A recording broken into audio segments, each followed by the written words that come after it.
Big boss Malayalam season 6 ഇന്ന് ലൈവിൽ ജിൻഡോയും ജാസ്മിനുമായി നല്ല വഴക്ക് നടക്കുന്നുണ്ട്. സായി പറഞ്ഞൊരു കാര്യത്തിൽ നിന്നാണ് എല്ലാത്തിനും തുടക്കം. സായി, ജിൻഡോ, ജാസ്മിൻ, അഭിഷേക്, ഋഷി തുടങ്ങിയവർ സംസാരിച്ചുകൊണ്ടിരിക്കുമ്പോൾ സായി ജാസ്മിനോട് നിന്റെ പ്രശ്നങ്ങൾ തീർക്കേണ്ട ആളാണ് പുറത്തു പോയതെന്ന് പറഞ്ഞു. അപ്പോഴാണ് ജാസ്മിൻ ഇങ്ങനെ ഇരിക്കുമ്പോഴാണ് അവനെ മിസ് ചെയ്യുന്നത് എന്ന് പറഞ്ഞത്. അതിന് ജിൻഡോ ഇപ്പോൾ കുഴപ്പമില്ലാതെ പോകുന്നുണ്ട്, കൂടുതൽ മിസ് ചെയ്യേണ്ട, കൂടുതൽ വളച്ചൊടിച്ച് ഓരോ സ്വപ്നങ്ങൾ കാണേണ്ടതെന്ന് ജാസ്മിനോട് പറയുന്നു. അതിൽ പ്രൊവോക്ഡായ ജാസ്മിൻ ജിൻഡോയെ പറയാത്തതായി ഒന്നുമില്ല, കള്ളനെന്നും കാര്യങ്ങൾ വളച്ചൊടിക്കുന്നവനെന്നും തുടങ്ങി ജാസ്മിന്റെ വായിൽ തോന്നിയവയെല്ലാം ജിൻഡോയെ പറയുന്നു. എന്തിന് ജിൻഡോയ്ക്ക് ലാലേട്ടൻ കണ്ണട കൊടുത്ത വിവരം വരെ എടുത്ത് വിളമ്പുന്നുണ്ട് ജാസ്മിൻ. തന്നെ വിശ്വസിച്ചാൽ മരണം വരെ കൂടെ നിൽക്കും, താൻ വിശ്വാസവഞ്ചന കാണിക്കില്ല എന്നൊക്കെ ജിൻഡോയോട് ജാസ്മിൻ പറയുന്നുണ്ട്. പുറത്തെന്താണ് നടക്കുന്നത് എന്നതെന്ന് അറിയാതെ പറയുന്ന ഈ കാര്യങ്ങൾ ജാസ്മിൻ അല്പം സാധ്യതയുണ്ടായിരുന്ന സ്വന്തം ഗെയിം കൂടി തുലയ്ക്കും. കൂടാതെ ജാസ്മിന്റെ പേഴ്സണൽ ലൈഫ് വരെ പുറത്ത് എക്സ്പോസ്ഡ് ആണെന്ന് അറിയാതെ വീണ്ടും ഗബ്രിയുടെ വിഷയത്തിൽ ഇത്ര പ്രകോപിതയാകുന്നത് 2 ആഴ്ച കഴിഞ്ഞ് പുറത്തിറങ്ങുമ്പോൾ ഫേസ് ചെയ്യേണ്ട ലൈഫിന് കൂടുതൽ കോംപ്ലിക്കേഷൻസ് ഉണ്ടാക്കുകയും ചെയ്യും. ചെറിയ രീതിയിൽ പ്രൊവോക്ഡ് ആയപ്പോൾ ജിൻഡോയെ ഇത്രയും അധികം നെഗറ്റീവായ കാര്യങ്ങൾ നിരത്തി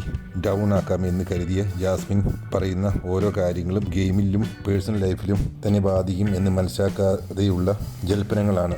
ജിൻഡോയെ പറഞ്ഞ കാര്യങ്ങൾ 90% ശരിയല്ല എന്ന് പുറത്ത് പ്രേക്ഷകർക്ക് അറിയാം. അതുകൊണ്ട് അവയൊക്കെ ജിൻഡോയുടെ സ്വീകാര്യത കൂട്ടുകയേ ചെയ്യുള്ളൂ.